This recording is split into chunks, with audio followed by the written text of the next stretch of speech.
أعوذ بالله من الشيطان الرجيم. بسم الله الرحمن الرحيم.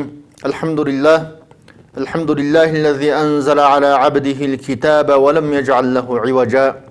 وصل اللهم على سيدنا محمد النبي الأمي وعلى آله وصحبه ومن تبعهم بإحسان إلى يوم الدين.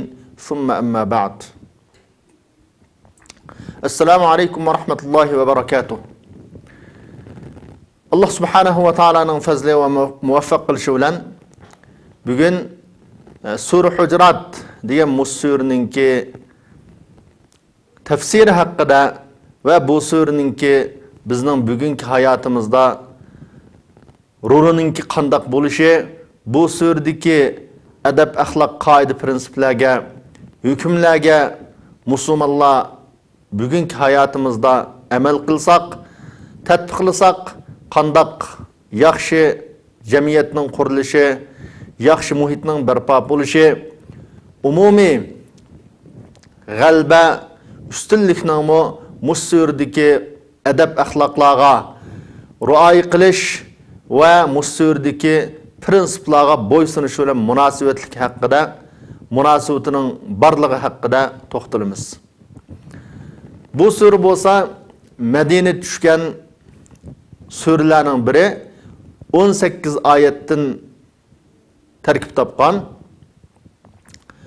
Bu surninki islom jamiyatiga bo'lgan ta'siri haqida Sayyid rahimahulloh ikki turlik nayt muhim bo'lgan ikki nuqtani bayon qildi. O kishi shunday deydi: bu surani siz mulohiz qilib o'qisangiz ikki nuqtani, ikki alohidlikni o'ttirib qo'ydi deydi.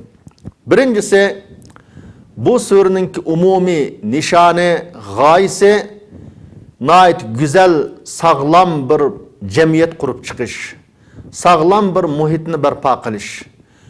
Bu sog'lom jamiyat, sog'lom muhit Allah subhanahu va taolaning yo'l yo'riqi ostida qurilgan, Allah subhanahu va taolo tarafga yuzlangan, Allah'a nisbat berilsa bo'ladigan mushundaq bir jamiyat. Bu jamiyat bo'lsa kishilarning qalbi shundaq pok, tili shundaq pok, bularningki qilayotgan ishlari shundaq go'zal, shundaq pok, o'zaro muomalasimi shundaq pok, shundaq go'zal. Alohida bir jamiyat qurishni g'oya qilgan, nishon qilgan. Mana bu jamiyat kishilarinki Allah subhanahu va taolo bilan bo'lgan muomildimi alohida rioya qildigan adab axloqlari bor. Allohning rasuli bilan muomala qilgandimi, Allohning rasuli qarta qanday muomala qilish haqidami nurg'un adab axloqlari, go'zal qoida, prinsiplari bor. Ve şundaqla bu jamiyat kishilarinki o'zi bilan bo'lgan muomalasi bo'lsin, o'zidan boshqa kishilar bilan bo'lgan, qarindoshlari bilan bo'lgan muomalada bo'lsin, alohida adab axloqlari bor. Bu jamiyatning Alloh bilan bo'lgan adab axloq, Allohning rasuli bilan bo'lgan adab axloqi asosliq nimani maqsad qiladi desa, har bir mu'min bandaninki Allah oldida o'zininki huquq doirasininki qanchalikligini bo'lishi, Allohning elchisi oldida o'zining huquq doirasininki qanchalik ekanligini bo'lishi. Bu jamiyatdagi mu'min Allah subhanahu va taolaninki buyrug'ini qat'iy tashlab qo'ymaydi. Allah subhanahu va taolo cheklagan ishlardan qat'iy yiroq bo'ladi. Bu jamiyatdagi mu'min Allah subhanahu va taolaning hukmi, Allohninki oyati, payg'ambar alayhissalomning hukmi oldida o'zininki qalaymiqan fikrlarini qat'iy o'ttirib qo'ymaydi. Har qanday vaqtda adab, axloq, prinsip oldida bo'ysunadi. Mana bu sura bizga bayon qilib beradigan eng birinchi nuqta, go'zal, sog'lom bir jamiyatni qurib chiqish. Bu sura bizga o'ttirib qo'yadigan ikkinchi nuqta, ikkinchi alohida biz diqqat qilish tegishlik mavzu nima desa, ikkinchisi mush sura o'ttirib qo'ygan mushundaq go'zal jamiyat, mushundaq adab axloqliq jamiyat, kishilar shundaq adab axloq bilan o'zaro muomala qiladigan mushundaq jamiyat kunlarning birida mush dunyoda vujudga kelgan, tepilgan. Ya'ni sahobalar va sahobalardan keyingi islomning gullangan davri, islomning umum prinsiplarini vujudga chiqargan, amaliyotga o'zlashtirgan shu katta go'zal kishilarni maqsad qilmoqchi. Bu gap orqali bu jamiyat faqatlam kitobda ya Qur'oni Karimda bayon qilinishi bilan amaliyotga chiqmagan, vujudga chiqmagan bundaq muhit emas, bundaq jamiyat emas, balki tarixda vujudga chiqqan, vujudga chiqishi ushtum tutlan paydo bo'lib qolgan, ya tasodibiylik bilan paydo bo'lib qolgan, ya bijgich kunduzlamcho o'zgarib qolgan, yoki Alloh subhanahu va taolo o'z qudrati bilan insonlarning tabiatini darhol o'zgartirib, go'zal axloq bilan zinnatlab, yomon axloqlarni insonlarning qalbidan chiqarib etgan bundaq ish sodir bo'lgan emas, bundaq bo'lmagan. Lekin payg'ambar alayhissalomningki alohida kuch chiqarishi, tirishchanlik qilishi mushundaq go'zal jamiyatni barpo qilish uchun barbaracho mevvagan. Vaqtning o'tishi bilan o'sgan, yetilgan, xuddi yiltizlari zaminga cho'nqur o'sgan daraxtdek bu jamiyatcho mushundaq go'zal kishilarni shu o'z zamonida yetishtirib chiqargan. Demak, buningdan bugungi kundami musulmonlar, da'vatchilar haqiqiy ummatni ixlos bilan, tirishchanlik bilan, sabrchanlik bilan yetaklab ma'alisa, ummatni tarbiyalasa, mushundaq go'zal jamiyatning qayta vujudga chiqadiganligi, mushundaq go'zal insonlarning qayta vujudga chiqadiganligining dalili. Shuning uchun biz bu surdagi adab, axloq, qoida, prinsiplarga qanday amal qilishni o'rganishimiz kerak. Shu go'zal jamiyatni vujudga chiqarish, barpo qilish uchun. Bu surning beshida Alloh subhanahu va taolo o'zining tuvandagi so'zi bilan boshlagan: A'udhu billahi minash shaytonir rojim. Bismillahirrahmanirrahim. يا أيها الذين آمنوا لا تقدموا بين يدي الله ورسوله واتقوا الله إن الله سميع عليم.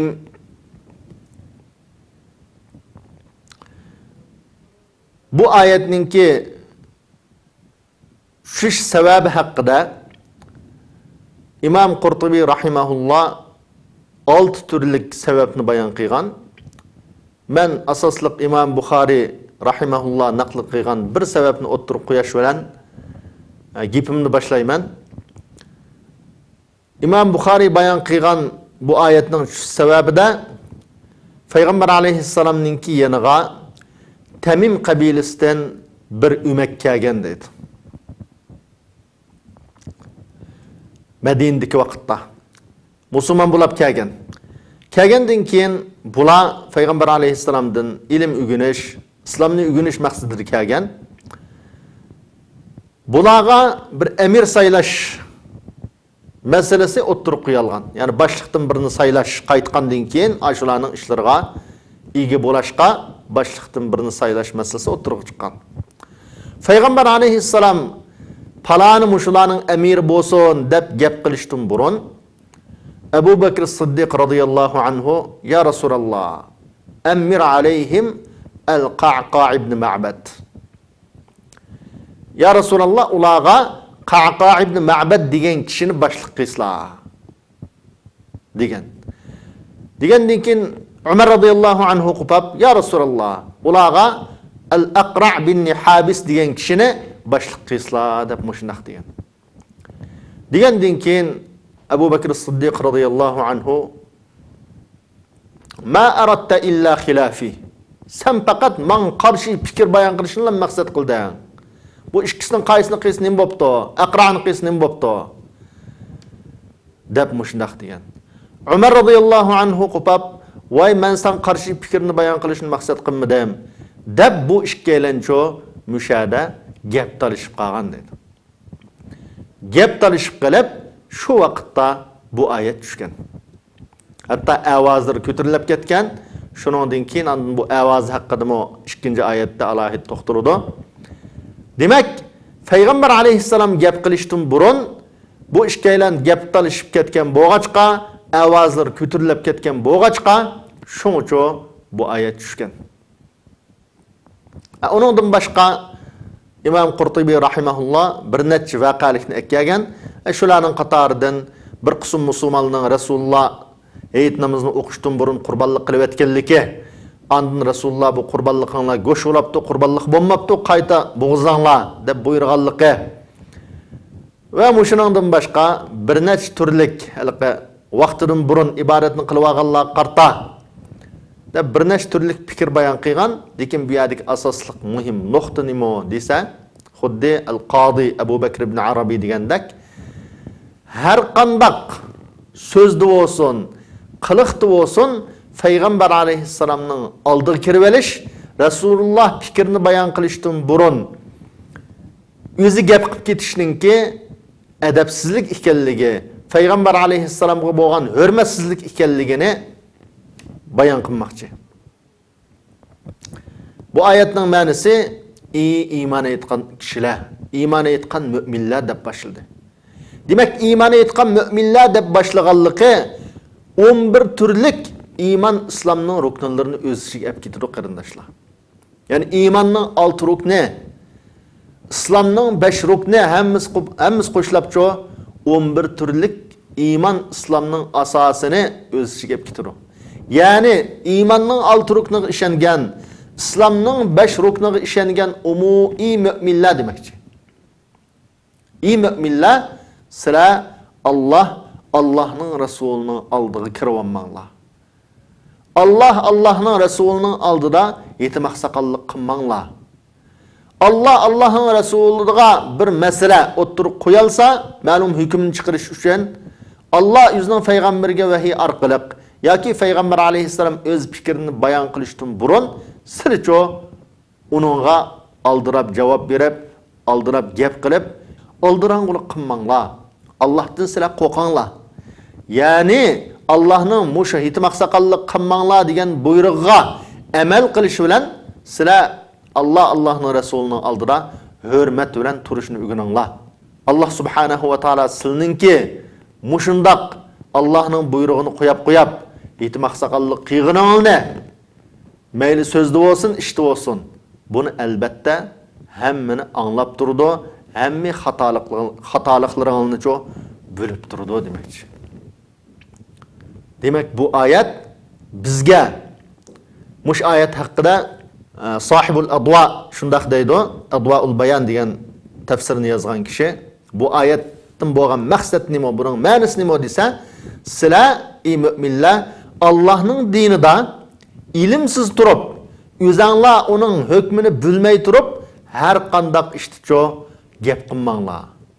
Hukm bayon qilmanglar, fikr bayon qilmanglar degan bo'ldi deb bayon qilgan. Buningdan ilimsizcho dinda gap qilishga qat'iy bo'lmaydi. Anglab olib gap qilishga bo'lmaydi. Cho'qim dinning gapini olimlar qilish kerak.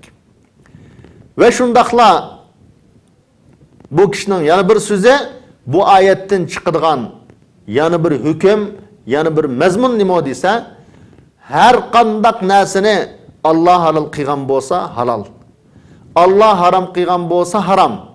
Hech qanday bir inson Alloh halol qilganni harom qilinmaydi, Alloh subhanahu va taolo harom qilganni halol qilinmaydi.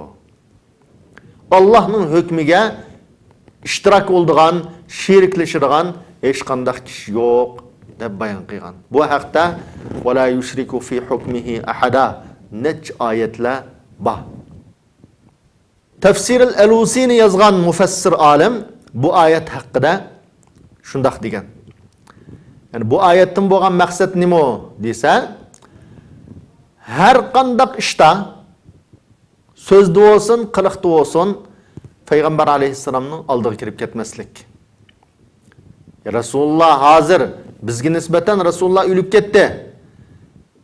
Hozirgi ummatning hayotiga qarasak, hozirqilar qanday qilish kerak desa, hozirqilar Payg'ambar alayhissalomningki hadisi oldida, birinchi bo'lib Qur'oni Karim oldida darhol bo'ysunish ruhi bilan turish. Ikkinchi bo'lib Payg'ambar alayhissalomning hadisini oldida shu bo'ysunish ruhi bilan, hurmat ruhi bilan shu turish lozim. Qat'iy e'timoqsaqallik qilishga bo'lmaydi. Va shundaqla yana bu oyatning umum bir olgan foyda tushunchi nima desa, har qanday so'rinda yo'lda ketayotgan bo'lsa, masalan, Payg'ambar alayhissalomning oldida mangmaslik. Biror masala so'ralgan bo'lsa, Rasulullohning oldida javob berib o'tmaslik.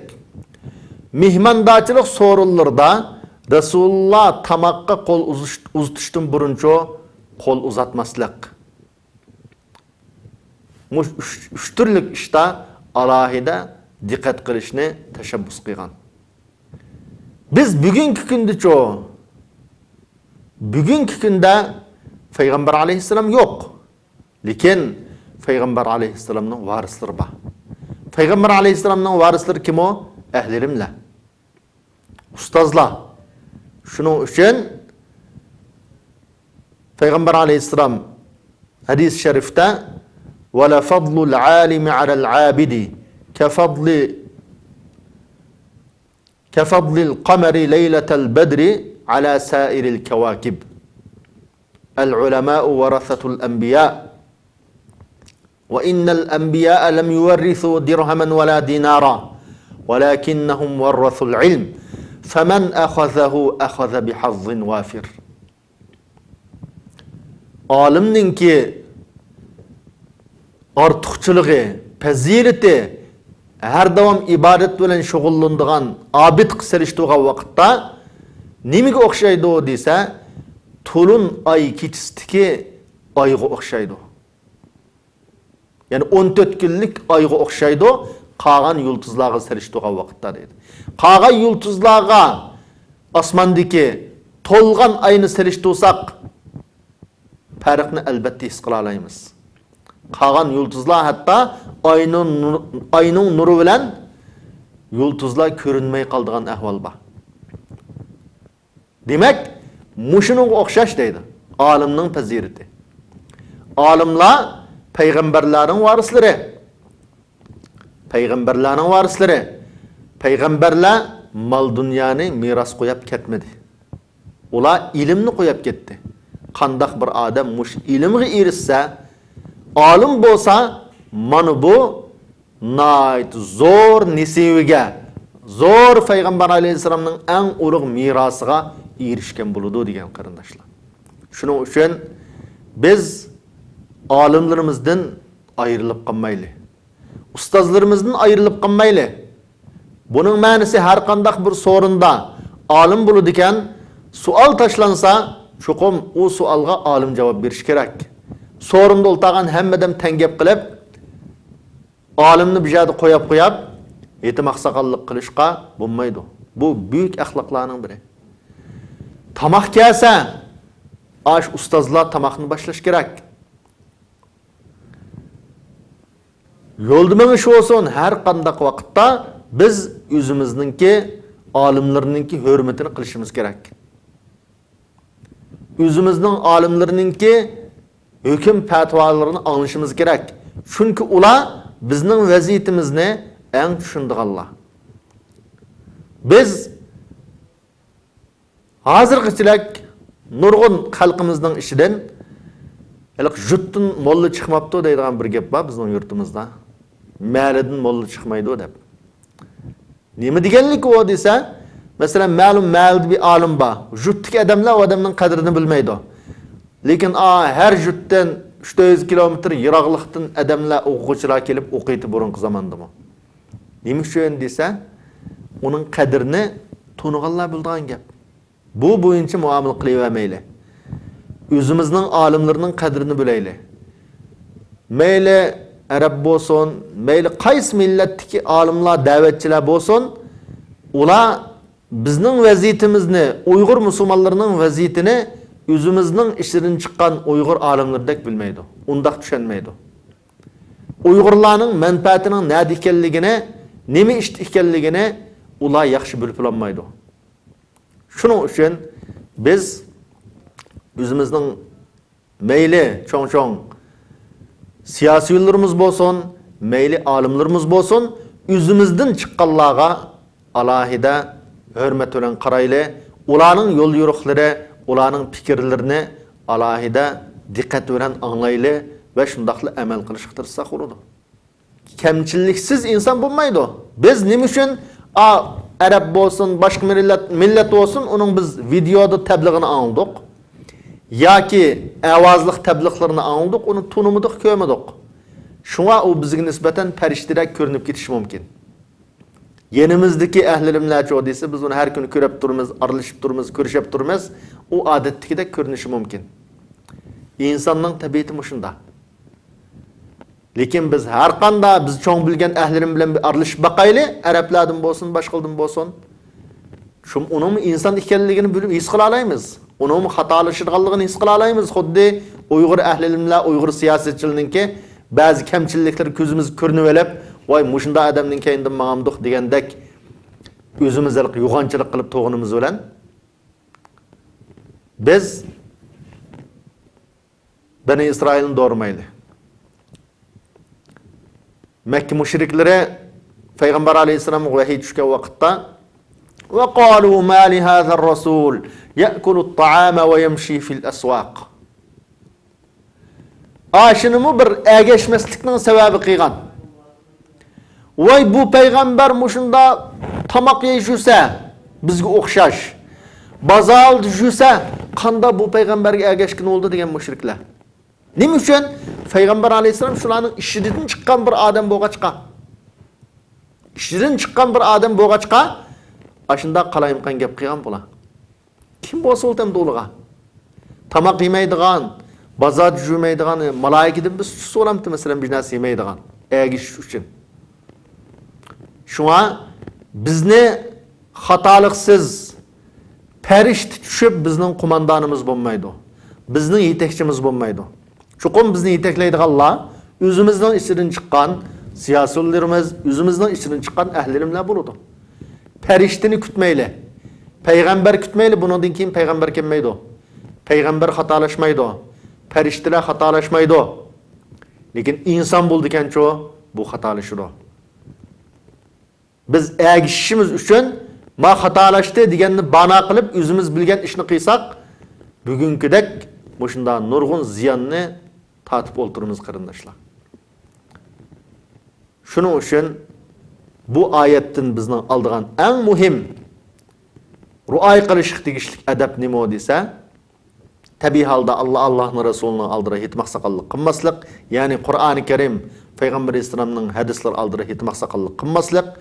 Şunun bilan birga bu Rasulullohning varislari bo'lgan ahlilimlar oldida aldiraqsallik, yetmoq saqollik qilmaslik, ahli ilmlarimizni qadrlash, hurmatlash, bularning yo'l yo'riqi bilan mengish va shundaqli bizning vaziyatimizni eng yaxshi tushungan Uyg'ur musulmonlarining manfaati uchun kech-kunduz tirishchanlik qilayotgan siyosiylarimiz bo'lsin, mujohidlarimiz bo'lsin, hammasiga e'tibor ko'zi bilan qarash, başka milletten çıkan ehlerimlerini, davetçilerini mukaddes bilip, çoğun biliş nezirisirin çoğu sel düşüp, özümüzün ahvalığa, özümüzün alimlerine, özümüzün vaziyetine qarab çıkışımız bu ayetten aldığan muhim paydalarının biri.